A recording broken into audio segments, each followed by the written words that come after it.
வணக்கம். நம்ம இன்று பார்க்கக்கூடிய தொழில்நுட்பம் பார்த்திங்கன்னா இயற்கை விவசாயத்தில் வளர்ச்சி ஊக்கி எவ்வாறு தயாரிப்பதை பற்றி பார்க்கலாம். அவற்றில் அனுபவம் உள்ள ஒரு இளம் விவசாயி அவருடைய அனுபவத்தை நம்முடன் பகிர்ந்து கொள்ள இருக்கிறார். அது மட்டும் இல்லை, இவர் அமெரிக்கா போயிட்டு அவரோட ஐடி கம்பெனி ஜாப் விட்டுட்டு இயற்கை விவசாயம் செஞ்சுட்ருக்காரு. அவருடைய அனுபவத்தை நம்முடன் பகிர்ந்து கொள்ள இருக்கிறார். ஐயா வணக்கங்க. ஐயா இப்போ விவசாயிகள் பார்த்தீங்க அப்படின்னு வச்சிங்களேன், இப்போ பயிர் செஞ்சுட்டாங்க. இதுக்கு என்ன பண்ணுவாங்கன்னா வளர்ச்சி வேணும் அப்படின்னு சொல்லிட்டு உடனே போயிட்டு மருந்துகளில் போட்டு அடிக்கிறாங்க. அதுக்கு பதிலாக நம்ம இயற்கை முறையிலேயே செலவும் கம்மியாகணும், அதே அதில் பயிர் வளர்ச்சி நல்லா இருக்கணும், நம்ம என்ன பண்ணலாங்க? இப்போ வளர்ச்சி அப்படிங்கிறது தான் என்ன அப்படின்னாக்கா, இப்போ வருமுன் காப்போம் தான் இயற்கை விவசாயத்தை பொறுத்த வரைக்கும். வருமுன் காப்போம் தான் வந்த பின்னால் எதுவுமே பண்ண முடியாது, இலை மீறி போயிடும்.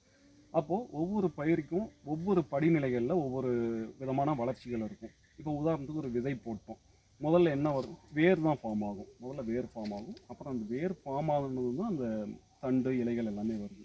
அப்போ அடிப்படையில் என்ன வேணும் இந்த பயிருக்கு அப்படின்னாக்கா, தலைச்சத்து வேணும், ப்ளஸ் சாம்பல் சத்து வேணும்.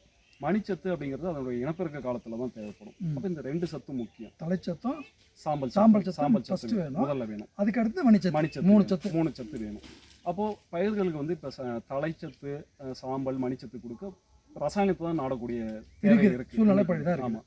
இதில் என்ன ஒரு இடர்பாடு அப்படின்னா, நமக்கு தேவைப்படக்கூடிய நேரத்தில் கிடைக்காது, சப்ளை டிமாண்ட் ஆகிடுது. இன்னொன்று விலை அதிகமாக இருக்குது. அப்போ விவசாயிகளோட லாபத்தை இது பங்கெடுத்து பாதிக்குது. இப்போ இயற்கையில் பண்ணலாம் அப்படிங்கும்போது என்ன அப்படின்னா, நிறைய மெத்தட்ஸ் இருந்தாலுமே எளிமையான தொழில்நுட்பங்கள்லாம் நம்ம மக்களுக்கு சொல்லி கொடுத்துட்டு இருக்கோம். அதில் மீன் அமினோ அமிலம் மிக மிக முக்கியமானது. ஏன் அப்படின்னா, செலவில்லாத விவசாயத்தை நோக்கி போகும்போது அல்லது செலவு குறைந்த விவசாயத்தை நோக்கி போகும்போது இது கை கொடுக்கும். இந்த மீன் அமினோ அமிலம் எப்படி பண்ணலாம் அப்படின்னாக்கா, மீன் கழிவுகள் நமக்கு சந்தைகளில் இலவசமாகவே கிடைக்குது. அதை என்னென்னா காலையில் ஒரு 10 மணிக்குள்ளே போய் கலெக்ட் பண்ணிக்கணும்.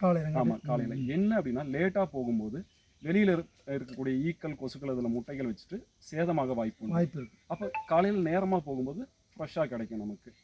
அதே போல் இதுக்கு என்னென்ன தேவைன்னு பார்த்தீங்கன்னா, மீன் கழிவுகள், நாட்டு சர்க்கரை, அது இல்லாமல் ஒரு பேரல், மூடி உள்ள ஒரு பேரல், இறுக்கமான மூடி போடக்கூடிய ஒரு பேரல் தேவைப்படுது. இப்போ எக்ஸாம்பிளுக்கு 5 கிலோ மீன் கழிவு, இது நான் சொல்லக்கூடியது ஒரு ஏக்கருக்கு உண்டான அளவு. 5 கிலோ மீன் கழிவுகள் ப்ளஸ் 5 கிலோ நாட்டு சக்கரை. இது செகண்ட் குவாலிட்டி, தேர்ட் குவாலிட்டி வாங்கினாலே போதுமானது.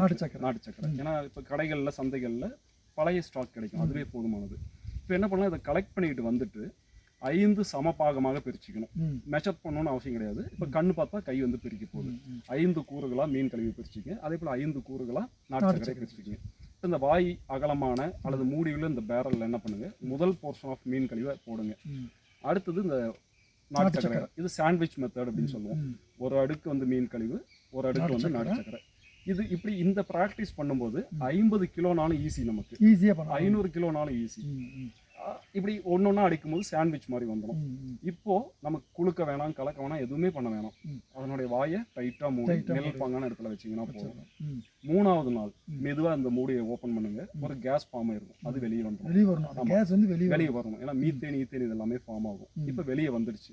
அகைன் இதை மூடி நிழலான இடத்துல வச்சுருங்க. 25 days நீங்க எதுவுமே டச் பண்ண வேணாம்.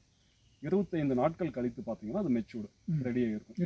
ஆமாம். இது எப்படி தெரிஞ்சுக்கலாம் அப்படின்னா, நீங்கள் ஓப்பன் பண்ணி பார்த்தீங்கன்னா நல்ல இனிமையான வாசம் வரும். ஆமாம், ஒரு பேட்ச் ஸ்மெல் இருக்கும். ஆமாங்க, கிட்டத்தட்ட பஞ்சாமிர்தம் ஸ்மெல் அடிக்கும், வந்துடும்.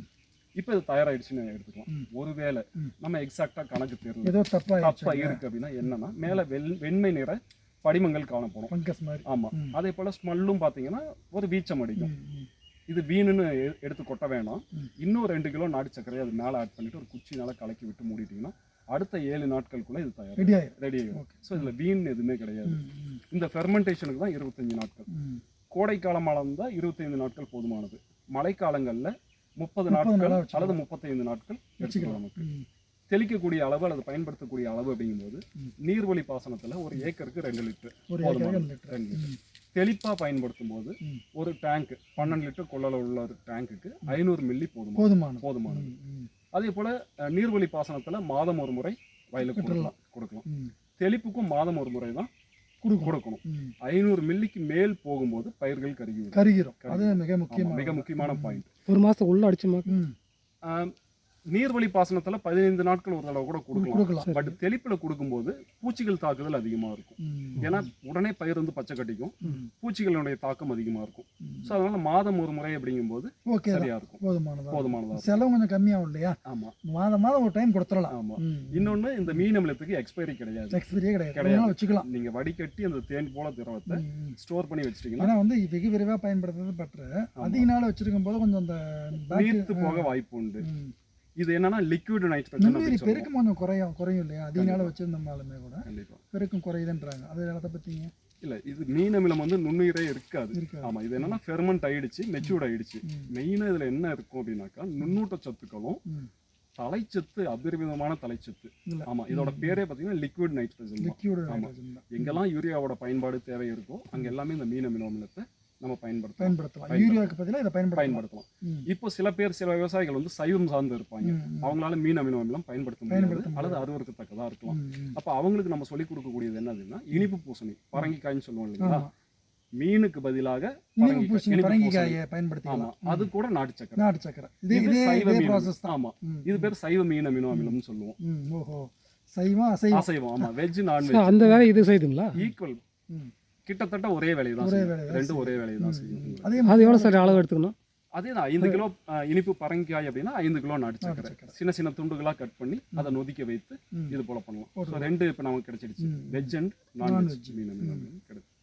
இதை தவிர வேற வளர்ச்சி வைக்கிங்க. இதை தவிர பார்த்தீங்க அப்படின்னா கடலை பிண்ணாக்கரசல்னு சொல்லுவோம். ம். இப்போ இது என்ன அப்படின்னா அவ்வளோ தலைச்சத்தை ம். உடனே மண்ணுக்கு கொடுக்கும். மண்ணை கொடுத்து இது தெளிப்புக்கு பயன்படாது, நீர்வழி பாசனத்துக்கு பயன்படும். மெயினாக மெயினா. நீர்வழிக்கு ஆமா, தோட்டக்கால் பயிர்கள் யாரெல்லாம் வச்சிருக்காங்களோ அவங்க பயன்படுத்தலாம். பயன்படுத்திக்கலாம். அல்லது நெல் விவசாயம் பண்றாங்க இல்லையா, ம். அவங்க பயன்படுத்தலாம். ம். கரும்பு விவசாயத்துக்கு பயன்படுத்தலாம். பயன்படுத்தலாம். ஆனா சொட்டு நீர்ல இது கொடுக்க முடியாது. ம். வாய்க்கால் கடலை பிண்ணாக்கு எத்தனை கிலோ எடுத்துக்கலாம் ஒரு ஏக்கராவுக்கு? ஒரு ஏக்கருக்கு 5 கிலோ கடலை 5 பிண்ணாக்கு. கிலோ போதும். ஆமா, 1 கிலோ நாட்டு சக்கரை, 5 கிலோ கடலை புண்ணாக்கு, 1 கிலோ 1 நாட்டு கிலோ சக்கரை, நாட்டு சக்கரை, 180 லிட்டர் தண்ணி. 180 லிட்டர் தண்ணி, தண்ணீர். 200 லிட்டருக்கு ஆமா, மேக்கப் கிட்டத்தட்ட. பண்ணிக்கலாம். ம். இப்போ இது எல்லாத்தையும் மிக்ஸ் பண்ணி இப்போ கடலை பிண்ணாக்கு என்னன்னா முதல் நாள் நைட்டே தண்ணியில ஊற ஊற வச்சிடணும். வச்சிடணும். காலையில பார்த்தீங்கன்னா பொச பொச பொசன்னு வந்துடும். ம். இப்போ இதை எடுத்து பேரல் தண்ணியில கரைச்சிட்டு 1 கிலோ நாட்டு சக்கரை